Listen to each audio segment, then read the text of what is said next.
Hello, and welcome back to Sharing a Chapter a Day.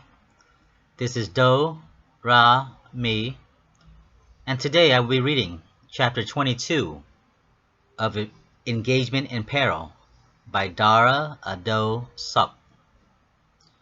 Chapter 22 is titled A Burden Crush.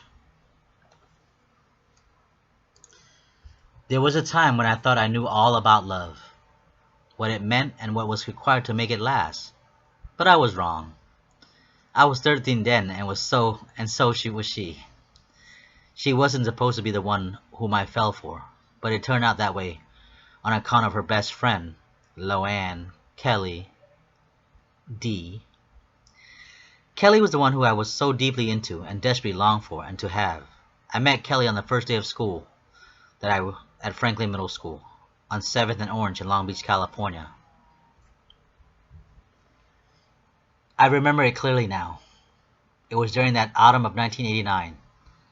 The city was dry, drought was on the rise in California, and a 7.1 earthquake had just hit San Francisco that year. What the fuck do you know about love, Dara? You're a goddamn 13-year-old boy then. You know nothing about love. And why are you bringing up her name now? You know how much that name has cost you, said the bastard who grew up to be you. I maneuvered my way down the hallway from the main office toward the class, and I entered my assigned advisory classroom where I saw this devilishly delicious girl sitting in the front seat, third row down from the side entrance to the classroom. There seemed to be a bright, luminous halo surrounding her entirety, where everything else was blinded with her overglow. Her long black hair draped softly over her shoulders, partially hiding her lovely face. Her rosy lips were fully blossomed, and her caramel eyes, oh, so captivating. I was captured and mesmerized by her innocent and uninterrupted beauty then and there. I was at awe of this amazing creature who stood before my wandering eyes then. She sat there, minding her own business, and seemed to be lost in thoughts. Think of what teenager girls think about at that time. Perhaps about the popular fashion or about the new kids on the block. New music video she saw on MTV a day or two ago. They were the boy band then. I'd like to think that perhaps, just maybe, she was thinking about me. Maybe she was asking herself about who is this new kid standing there before her at the classroom door entrance. I doubt it, though. Kelly wasn't the type to be that sincere for or about anyone. That's what I like to think, though. But who knows? Anyhow, I can say now that I fell for her at that precious moment. At that precise moment. Although I didn't know her name or her business, my newfound teenage hormones were raging a mile a minute, and my body was doing things I had never felt before. My sweaty palm was moist and clammy, and tingling sensation ran all over me, aching to be scratched. Such force, such synchronized pattern. My heart was beating 1,000 times a minute, and yet I didn't go crazy right there and then, and profess my lust for a total stranger who will one day cause my young heart to betray itself and fall for her best friend, and gave my dumbfounded world a hell of a spin. I managed to keep my aching, raging, boiling hormone bottled up within that moment, capped and sealed. My advisory teacher was a red-headed lady in her late 30s, and later in that year I found out that she was often had severe migraine episode, to the point that she would miss work for days on end. Miss Fortner was her name then. She didn't bother introducing me to the class. She just asked me to take a seat 2 rows down from Kelly and went on her way with her classroom instruction and lecture. Through my first day at school, all I could think about was Kelly, that girl I viewed during my advisory period. I didn't bother making new friends, nor did I bother paying attention in class. It turned out that Kelly and I had also had health class together that fall. Why, I sat all alone in a lonely corner of the room, staring and gawking in her direction. She was in the other corner, attending to her own business, chatting and laughing amongst her friend and fellow classmates, who were more interesting than I was, seemed to be. They were her clique then. The 7th grade school year was one of the roughest time I had in my life. Besides my body freakishly changing, I was also consumed most night with wet dreams and soulless thoughts. I never worked up the nerve to approach Kelly, nor was able to utter a word to her about how I feel, not even a simple hello. During recess and lunchtime, Kelly would hang out with her girlfriends and guy friends. They were the it girls. Well, Kelly was the it girl. Her beauty surpassed all that of her friends then. At that time, I just existed to be an outside who looked into her world, aching and clawing deep inside to be near Kelly. Even that was enough to keep me going on a daily basis. Just the thought of her made me smile amongst myself. I eventually found time to make some friends and got myself somewhat together as days passed. Now, my fellow male friends and peers were a bunch of lowlife, pathetic scum of the earth nerds, who just like me, long for some girlish companion that we can never have or able to attain. There's one thing I did, which seemed worthwhile for me.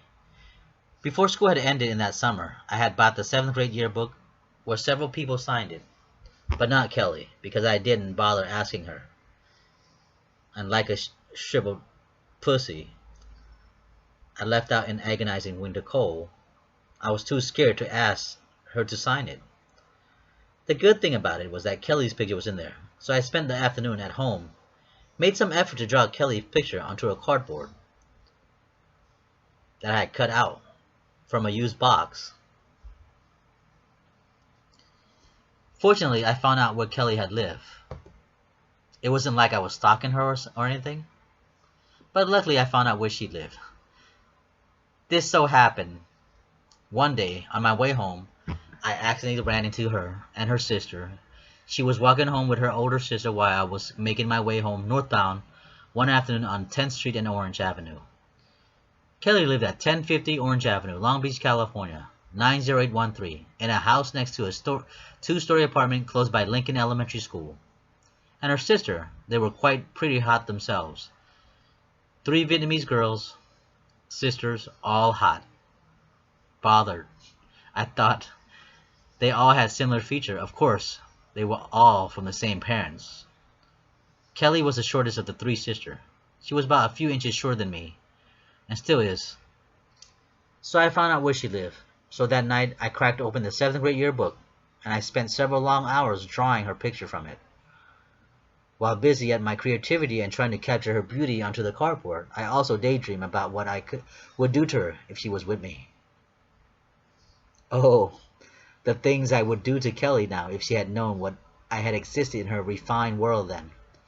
The passion I had for her was still burnt and aches inside of me when her name comes to mind, said this feeling awkward writer who documented what Dara was reciting to him verbatim. And early the next morning, while walking to school along Orange Street, I went by her house, threw the picture onto her front yard, atop her concrete porch, and ran off like a bitch out of hell, headed southbound toward Franklin Middle School. That was several blocks down the road.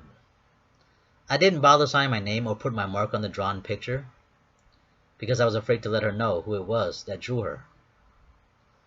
And I was right to be afraid. Little did I know that she'd bring the drawing to school that morning. She brought it to show her friends, her girlfriends, and they were wondering who drew it. Good thing I didn't put my name on the drawing. I would have peed in my pants if they knew it was me who dared to draw their girl. I guess she had a hunch that it was me who drew her, but never confronted me about it. I was so wary and that she and her friend would find out that it was me who invaded her private space, and would make fun of me for being the idiot who could never have. All I wanted then, and there was Kelly. I'm smiling about it now. Luckily no one found out who drew the cardboard picture of Kelly, and my anxiety lessened.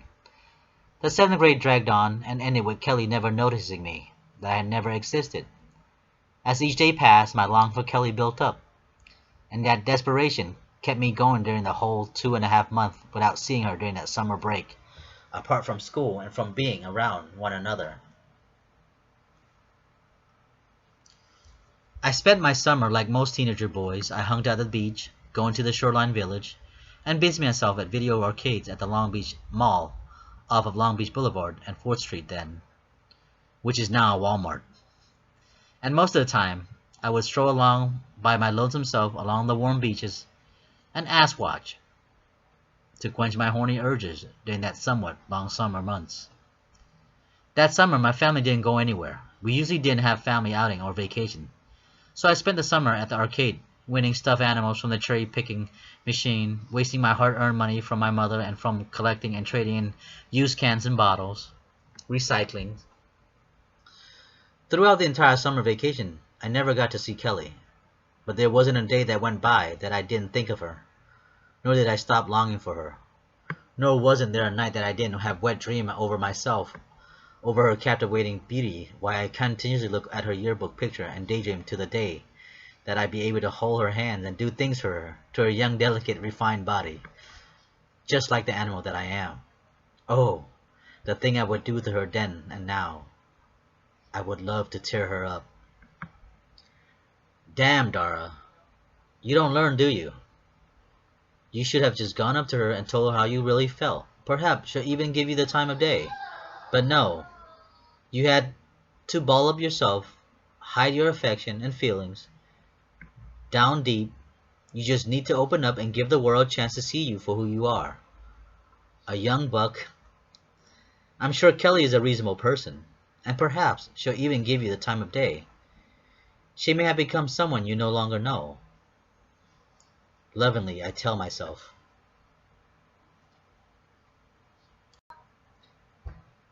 Thank you for listening. This is the end of Chapter 22. Be on the lookout for Chapter 23, titled The 8th Grader.